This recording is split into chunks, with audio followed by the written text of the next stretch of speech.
में सबसे अच्छी शादी तो तेरी ही होगी। तेरे पापा अमीर जो है। और बता नहीं सकते यार, दहेज तो हर कोई देता है, ये क्या ज्यादा ले जाएगी अपने पति के लिए? अरे बड़े शहर में कोठी है इसके पापा की। अरे पापा की है ना, कौन सी इसकी है? इसकी होती तब तो कोई भी लड़का इससे शादी कर लेता। अरे पापा की मतलब पापा की है तो मेरी ही है ना? किसने कहा? अब तेरी तो तब होगी ना जब तेरा भाई ना हो। वैसे भी शादी के बाद सारी प्रॉपर्टी भाई के नाम होती है। सृष्टि समझ जाती है कि उसे किसी भी हालत में माँ बाप की सारी प्रॉपर्टी को अपने नाम करना है, लेकिन कैसे? एक दिन सृष्टि का भाई शीनू कहता है, बहन क्या कर रही है? तुझसे एक बात करनी है। अरे हाँ हाँ करना, मैं तो तेरी बहन हूँ। बहन मेरी लाइफ में ना एक लड़की है, बहुत अच्छी है। मैं सोच रहा हूँ माँ और पापा से बात करूँ शादी के लिए। सृष्टि को समझ में आ जाता है कि भाई की शादी होते ही भाभी उसे एक दिन भी घर में बर्दाश्त नहीं करेगी। क्या बात है भाई, बताना कौन है वो? यार वो बहुत अच्छी लड़की है, पढ़ी लिखी है, मेरे साथ जॉब भी करती है। बस एक प्रॉब्लम है। हाँ प्रॉब्लम? क्या प्रॉब्लम है भाई?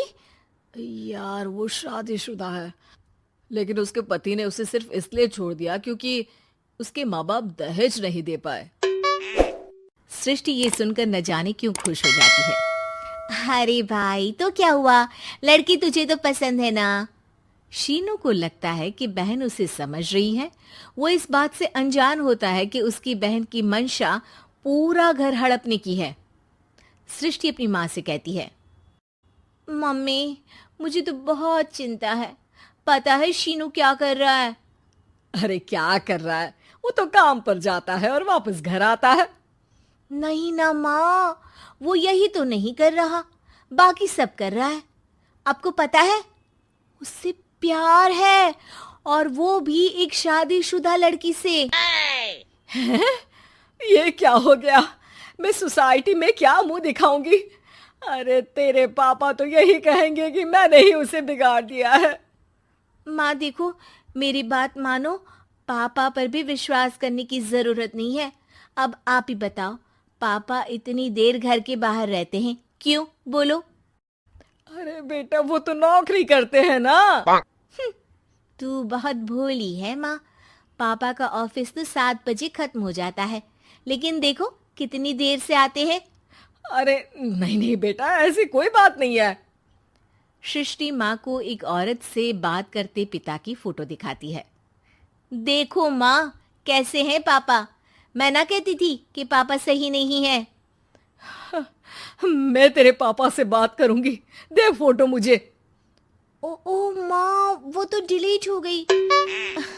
लेकिन चल, तूने तो देख लिया ना। पापा से बाद में बात कर लेना, और हाँ, मेरा नाम बिल्कुल मत लेना। हाँ माँ। अब क्या था, सृष्टि के माँ और पिता के बीच झगड़ा होना शुरू हो जाता है। सृष्टि के मन में क्या चल रहा था कोई नहीं जानता था। एक दिन, माँ सृष्टि के लिए एक लड़का देखा है, वो लोग शाम को उसे देखने आने वाले हैं। और हाँ माँ, एक खुशखबरी, मैं और पापा मिलकर एक नया बिजनेस ट्राई कर रहे हैं। शाम को लड़का आता है, सांवले रंग का। सृष्टि को तो बिल्कुल भी पसंद नहीं आता।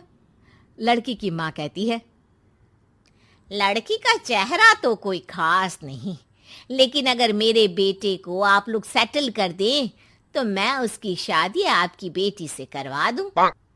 सृष्टि को लड़का बिल्कुल पसंद नहीं था। उसे भाई पर गुस्सा आ जाता है। लड़के वालों के जाने के बाद कहती है, माँ देखा, शीनू मेरे लिए कैसा लड़का लेकर आया, न दिखाने लायक न सुनने लायक, सेटल भी नहीं, वो भी हम करे। अरे माँ मैं जानती हूँ ये मेरी शादी किसी भी घर में क्यों करवाना चाहता है। अरे कैसी बात कर रही है बहन? तूने तो देखा ना, लड़के को मैंने ही मना कर दिया तुझसे शादी के लिए। जिसने लड़का बताया था उसने उसकी बहुत तारीफ की थी। बात आई गई हो जाती है, लेकिन सृष्टि का मन शांत नहीं होता। क्या करूं, कुछ समझ में नहीं आ रहा। मेरी शादी हो गई तो ये लोग पूरी प्रॉपर्टी शीनू के नाम कर देंगे। मेरे हाथ तो कुछ लगेगा ही नहीं। तभी सृष्टि को आइडिया आता है। वो किसी वकील को फोन करती है। जी देखिए, अगर आपके मम्मी पापा का तलाक हो जाता है तो आपके पिता की आधी प्रॉपर्टी आपकी माँ के नाम हो जाएगी, फिर उसे वो किसी को भी दे सकती है। सृष्टि अब माँ को बेटे के खिलाफ भरती है। माँ, शीनू पर नजर रखा करो। वो जिस लड़की के प्यार में है ना, वो शादीशुदा है। यहाँ आएगी, सारा पैसा, रुपया, जमीन, जायदाद सब हड़प लेगी। पापा का भी हाल तुमसे छुपा नहीं है। ऐसा ना हो कि मैं और आप एक दिन सड़क पर भीख मांगे। हे भगवान, मैं तो जीते जी मर जाऊंगी अगर ऐसा हो गया तो। ऐसा हो गया नहीं माँ, ऐसा ही होगा। अभी समय है, आगे का सोच लो। मैं तो कहती हूँ पापा से आधी प्रॉपर्टी लेकर अलग हो जाओ। पापा की आधी प्रॉपर्टी भी हम लोगों को अगर मिल जाती है ना, तो अगले 7 जन्म सफल समझो। बेचारी माँ बेटी के कहने पर पति से तलाक लेकर अलग हो जाती है। सृष्टि अब पैसों से गाड़ी और अपने दूसरे महंगे शौक पूरे करने लगी। उसके दोस्त भी उसके पैसे इस्तेमाल करते। सृष्टि, कल तुम कहाँ थी? मैं सारा दिन घर पर अकेली थी। तो मैं क्या करूं? मैंने ठेका तो नहीं लिया है ना तुम्हें संभालने का। माँ को सृष्टि से ये उम्मीद नहीं थी। वो बैठकर रोने लगती है। वहीं उसका पति यानी कि सृष्टि के पिता आ जाते हैं। मैं जानता था कि तुम्हारा यही हाल होगा, तो आपने मुझे रोका क्यों नहीं? मैं रोकता तो तुम रुकती क्या? सृष्टि के कहने पर तुमने मुझ पर अपने बेटे पर शक किया, लेकिन तुम ये भूल गई कि कैसे हम दोनों ने मिलकर जीवन में इतना सब खड़ा किया। माँ पति के गले लग जाती है। मुझे माफ कर दीजिए, मैंने आपकी कमाई का एक बड़ा हिस्सा गवा दिया। कोई बात नहीं, तुम साथ हो तो मैं ऐसी 7 प्रॉपर्टी खड़ी कर दूंगा। तभी वहां सृष्टि आ जाती है रोते हुए। माँ, मयंक ने मुझे छोड़ दिया। वो बोल रहा था जब तक मेरे पास पैसे थे तब तक ही वो मेरे साथ था। पापा, माँ, मुझे माफ कर दीजिए।